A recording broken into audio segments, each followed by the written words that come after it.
Hello అండి. ఈరోజు మీ అందరికీ ఎంతో యూజ్ఫుల్ అయ్యే ఒక మంచి ఇన్ఫర్మేషన్తో అయితే వచ్చాను. అదేంటో చూసేద్దాం రండి. ఇక్కడ వచ్చేసి ఇవి రేషన్ బియ్యం అండి. మనకు 3 మంత్స్కి కలిపి ఒకేసారి ఇచ్చారు కదా, అలా ఇవ్వడం వల్ల నాకు ఈ రేషన్ బియ్యంలో తెల్ల పురుగులు అలాగే లక్క పురుగులు అండి, ఇక చూస్తున్నారుగా వీడియోలో బ్లాక్వి నల్ల పురుగులు తెల్ల పురుగులు కూడా వచ్చాయి. రోజు వండుకునేటప్పుడు చాలా ఇబ్బంది అవుతుందన్నమాట.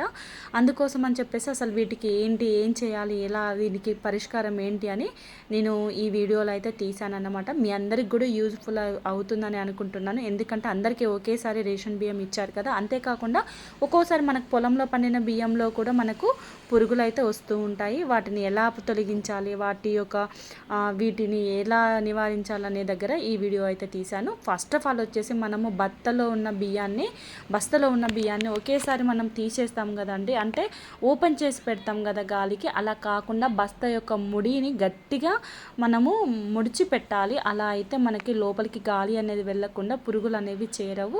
ఫస్ట్ టిప్ అయితే ఇది. సెకండ్ టిప్ వచ్చేసి ఇక్కడ చూస్తున్నారుగా వెల్లుల్లిపాయలు అయితే పెట్టానన్నమాట.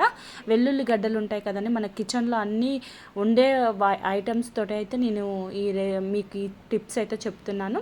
ఇక్కడ వచ్చేసి మనము వెల్లుల్లిపాయలు అయితే పెట్టి బస్తా ముడి అనేది గట్టిగా వేసి పెట్టుకోవాలన్నమాట. Second tip. థర్డ్ టిప్ వచ్చేసి ఏంటి అని అంటే, ఒక చిన్న కప్పులో కానీ లేదంటే చిన్న ప్లేట్లో కానీ షుగర్ అనేది వేసుకొని అందులో పెట్టాలి. అందులో పెడితే మనకు చీమలు అనేది రావడం వల్ల ఆ చీమల వల్ల మనకు పురుగు అయితే పట్టదు. ఒకవేళ పట్టినా కూడా ఆ పురుగులన్నిటిని కూడా తినేస్తాయి చీమలు. అప్పుడు మనకు పురుగులు అనేవి లేకుండా ఉంటాయి. ఆల్రెడీ చూసారు కదా, నాకు బస్తులో కొంచెము ఎర్ర చీమలు అయితే వచ్చాయి. ఒకవేళ మీకు అందులో చక్కెర వేసినప్పటికీ కూడా రాకపోతే ఎక్కడైనా ఎర్ర చీమలు కనిపించినట్లయితే ఒక 2 తీసుకెళ్ళి చిన్నగా అందులో వేసేయండి. మీకు ఖచ్చితంగా రిజల్ట్ అనేది అయితే వస్తుంది.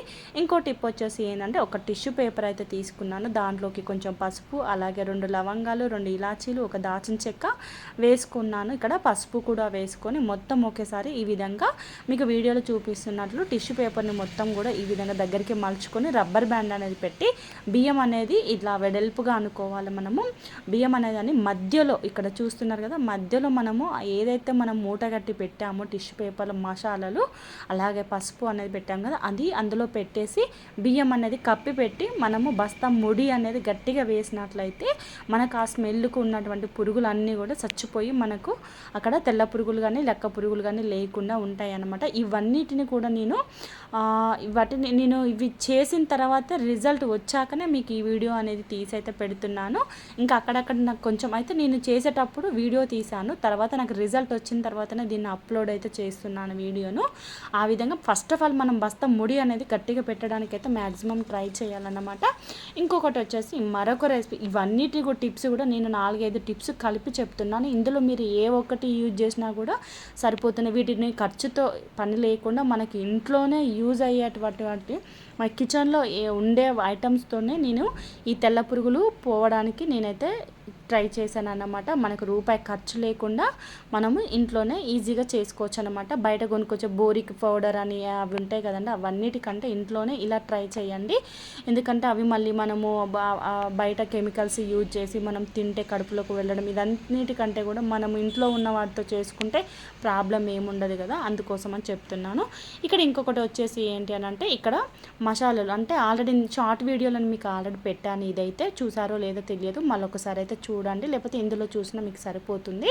ఇక్కడ ఎండుమిర్చి అలాగే లవంగాలు దాచిన చెక్క బిర్యానీ ఆకు స్పైసెస్ మిరియాలు ఇవన్నిటిని కూడా వేసి బస్తాలో మొత్తం కలుపుకొని మూత బస్తా యొక్క ముడి అనేది గట్టిగా పెట్టి అలాగే వదిలేయండి. ఆ ఎండుమిర్చి ఘాటుకు కూడా తెల్ల పురుగులు లక్క పురుగులు అయితే పోతాయి అన్నమాట. చూస్తున్నారు కదా, నేను రైస్ అనేది నాకు ఇందులో బియ్యం చెరిగే చాట ఉంటుంది కదా, చాటలో పోసి చూపిస్తున్నాను మీకు క్లియర్గా. పురుగులు అనేవి ఉన్నాయా లేవని క్లియర్గా చూపించడం కోసం ఈ లక్క పురుగులు చూస్తున్నారు కదా, ఇవన్నిటి కూడా ఆ ఒక వాసనకి ఇవన్నీ అన్నట్టు వెళ్ళిపోతాయి, చనిపోతాయి అన్నమాట దాంట్లోనే. ఇదంతా నేను ముందుగా తీసిన వీడియో అన్నమాట. ముందు ఇలా ఉండే నాకు అవన్నీ పెట్టిన తర్వాత క్లియర్ అయ్యాయి అన్నమాట. ఇప్పుడు రోజు నేను అవే బియ్యం వండుతున్నాను.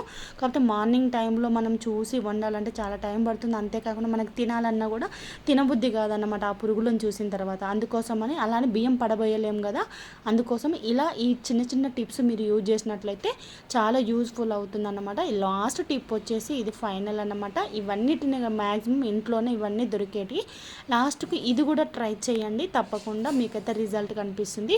ఇంట్లో మనకు అందరికీ కూడా వెనిగర్ అయితే ఉంటుంది కదండి. ఒక చిన్న బౌల్లోకి అయితే వెనిగర్ అనేది పోసుకొని బియ్యం కొంచెం అటు ఇటు వెడల్పుగా అనేసి ఈ గిన్నెలో పోసి ఇలా వదిలేయండి. అంటే రైస్లో పడకుండా ఈ విధంగా పెట్టేసి పైన బస్తా ముడి అనేది స్లోగా వేసేయండి. ఆ వాసనకి వెనిగర్ స్మెల్కి అయితే పురుగులన్నీ బయటకు వస్తాయి అన్నమాట. మీకు ఈ వీడియో నచ్చినట్లయితే ప్లీజ్ సబ్స్క్రైబ్ చేసుకోండి.